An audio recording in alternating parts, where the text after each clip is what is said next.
Good morning friends, কেমন আছো সবাই? আশা করছি ভালো আছো, আমিও ভালো আছি। ঠান্ডা লাগা থেকে অনেক কমে গেছে। তো আজকের আবহাওয়া দেখতে পাচ্ছ, প্রচণ্ড কুয়াশা, একটা ফগি আবহাওয়া। তো আজকে আমি খুব এক্সাইটেড, কারণ লাস্ট 2 মান্থস পর আমি যাব বাড়ি। বাড়ি গিয়ে সে তো যাওয়াটা তোমাদের সাথে শেয়ার করবই। বাড়ি গিয়ে আমার বাড়ির আশেপাশে যত জায়গা আছে সমস্ত কিছুই তোমাদের সাথে শেয়ার করব। তো আজকে বাড়ি যাচ্ছি অনেকদিন পর, তার জন্য আমি সত্যি করে খুব আনন্দিত আছি। তো সকাল সকাল তার জন্য ব্লগটা শুরু করে দিয়েছি, এবং সকালবেলায় উঠেই ঠান্ডা আবহাওয়ার মধ্যে ছাদে চলে এসেছি। আজকে খুবই আমি এক্সাইটেড আজ।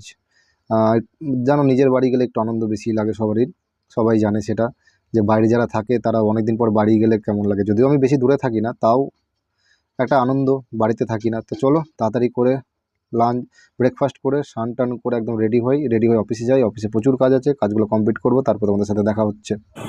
তো রেডি অফিসে যাওয়ার জন্য বেরিয়ে পড়েছি। চলো, আজকে আমার সাথে আছে সেই কালকের টেকনিশিয়ান। তো পাজি আর আমি একসাথে যাবো অফিসে, কারণ ওনার আছে ফ্লাইট সন্ধ্যা 7টায়। উনি যাবে দিল্লি, আর আমি যাবো বাড়ি নদিয়া পলাশি। তো এই হচ্ছে আমার সাথে সেই পাজি। আগের দিন দেখাতে পারিনি, তো আজকে দেখিয়েছি। তো পাজির সাথে অনেক কথা বলছিলাম।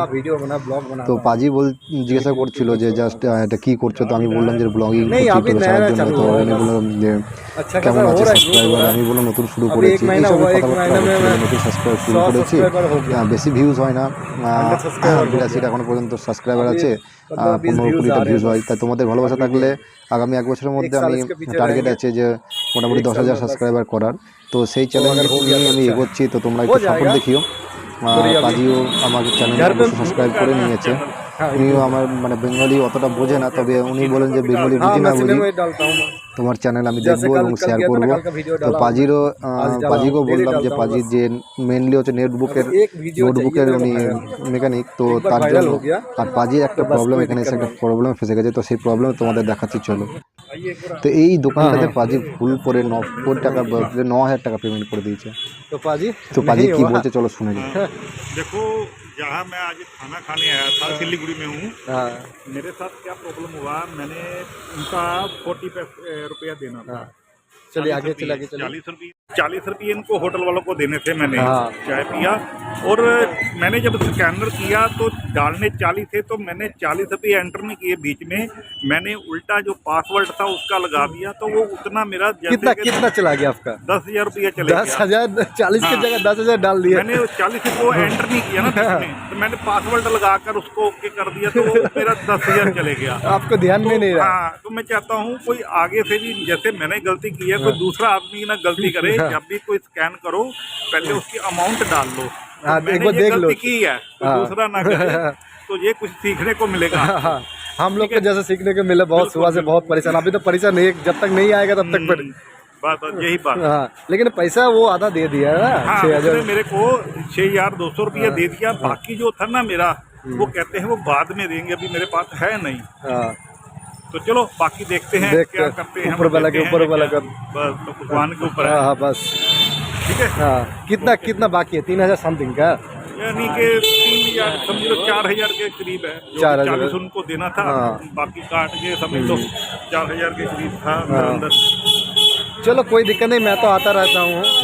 ठीक है, आप ले लेना। हाँ, मैं आपको फोन करके पूछ लेंगे, अगर स्कैनर में डाल देंगे तो हाँ। तो आप जहाँ के रहने वाले हो, आप उनसे पूछ लेना। ठीक है। डन, कोई दिक्कत नहीं है। हाँ बस डेली ब्लॉग है। तो पाजी को हमने গাড়িতে উঠিয়ে দিলাম। নিয়ে যাচ্ছি বা গাড়ির ধারার জন্য। আমাকে যেতে হবে এখন ভেনাস মোড়। আর ভেনাস মোড় যেতে হলে আপনাকে এই রাস্তা দিয়ে যেতে হবে। এটা হচ্ছে বিধার মার্কেট, যেখানে বলতাম না অনেক ইলেকট্রিক আইটেম পাওয়া যায়। তো এটা হচ্ছে সেই জায়গা। এইখানে একটা মার্কেট আছে, লেফট সাইডে গলি, সেখানে বিভিন্ন রকম মোবাইল দোকান, যত রকম সাউন্ড সিস্টেম, ইলেকট্রিকের যত আইটেম সমস্ত কিছু কিন্তু এখানে পেয়ে যাবেন।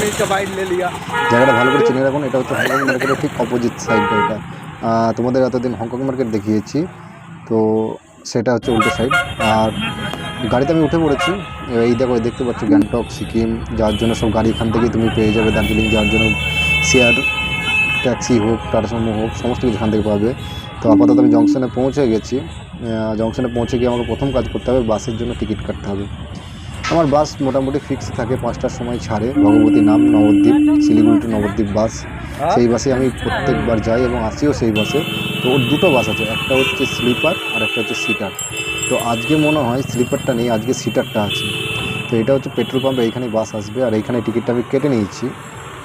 তো জায়গাটা দেখে নাও, কেউ যদি কৃষ্ণনগর নবদ্বীপের জন্য বাস শিলিগুড়িতে ধরতে আছে তো এই জায়গায় এসে টিকিট কাটবে। ভগবতী বাসটা খুব ভালো যায়, ঠিক আছে, টিকিটও টাকা কম আর দাম 350 টাকা তোমার ভাড়া নেবে, আর যদি স্লিপার হয় 400 টাকা নেবে, ঠিক আছে। টিকিট ভাড়াটা জেনে রাখো। আর তোমার সবথেকে ভালো জিনিস হচ্ছে যে বাসটা খুব সুন্দর যায় এবং টাইম মতন পৌঁছায়, এটা হচ্ছে সবথেকে এই বাসের ভালো দিক। তো এটা হচ্ছে লোকনাথ বাস, এটা তোমার ফুললি এসি বাস থাকে। তো শীতকালে বলে হয়তো এসি জানি না, কারণ শীতে আমি কোনোদিন এসি বাসে যাতায়াত করিনি, গরমকালে হলে আমি যাতায়াত করি। লোকনাথ বাস, এটা কলকাতা যাবে, এগুলো অনলাইনে টিকিট পাওয়া যায়, কিন্তু টিকিটের দাম প্রচুর হয়, 2000 টাকা 2500 টাকা পর্যন্ত কিন্তু টিকিট হয়ে থাকে। কিন্তু বাসগুলো প্রচণ্ড কমফোর্ট।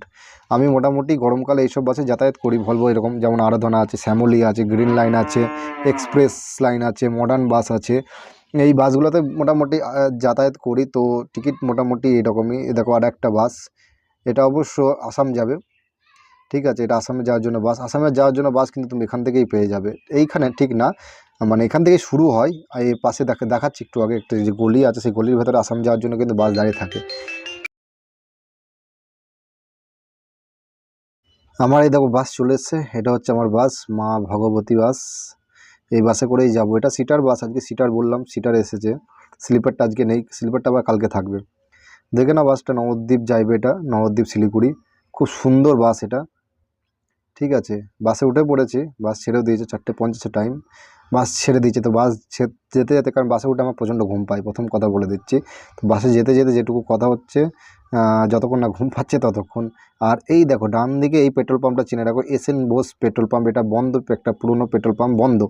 এখান থেকে তুমি সমস্ত রকম বাস তুমি কিন্তু এখান থেকেও পেয়ে যাবে, কৃষ্ণনগর, কলকাতা, নবদ্বীপ যাওয়ার জন্য সব বাস কিন্তু এখানে দাঁড়িয়ে থাকে। এখানে তোমার শ্যামলী পরিবহন, গ্রিন লাইন, আরাধনা সব বাস কিন্তু এখানে দাঁড়ায়, নাইট কুইন, হ্যাঁ, তারপরে ভগবতী, সব বাস কিন্তু এইখানেই দাঁড়ায়, ঠিক আছে। তো এইখান থেকে তুমি কিন্তু সমস্ত বাসগুলো এখান থেকে ধরতে পারবে। তুমি যদি এখানে চলে আসো, যে কোনো গাড়িতে উঠে বলবে পুরনো পেট্রোল পাম্প যাবো এসএন বোস, তো যে কেউ চেনে, সবাই নিয়ে চলে আসবে তোমাদের। তো এখান থেকে তুমি কিন্তু যে কোনো জায়গার বাস, মানে কলকাতা রুটে যে কোনো বাস তুমি কিন্তু পেয়ে যাবে, আমাকে কোথাও দৌড়াদৌড়ি করতে হবে না। তো বাস এখন থেমেছে রায়গঞ্জে একটা হোটেলে, তো এই হোটেলে আমি নেমেছি। এখানে হচ্ছে তোমার খাওয়া দাওয়া করব, রাত এখন বাজে 10টা। তো 10টার সময় এই হোটেলে এখানে দাঁড়াই, এই হোটেলে খাবারটা মোটামুটি ভালো, কিন্তু দাম খুব বেশি। মাছ ভাত নিয়েছিলাম আমি একটা, যেটা দাম ছিল 100 টাকা। তুমি কিন্তু এখানে মিল সিস্টেম খাবার, এখানে নেক্সট টাইম যত খুশি ভাত নিতে পারো, কোনো টাকা লাগবে না। তরকারিগুলো যথেষ্ট টেস্টি ছিল, ডালটাও কিন্তু যথেষ্ট ঘন ছিল। খাওয়া হয়ে গেছে, এবার বাসে উঠে পড়বো। তো আজকের ব্লগটা এখানেই শেষ করছি। ব্লগটা কোনো ভালো লাগলে অবশ্যই শেয়ার করবে, লাইক করবে, সাবস্ক্রাইব করবে চ্যানেলটা। দেখা হচ্ছে অন্য একটা ব্লগে, ভালো থাকবে, সবাই সুস্থ থাকবে, গুড নাইট।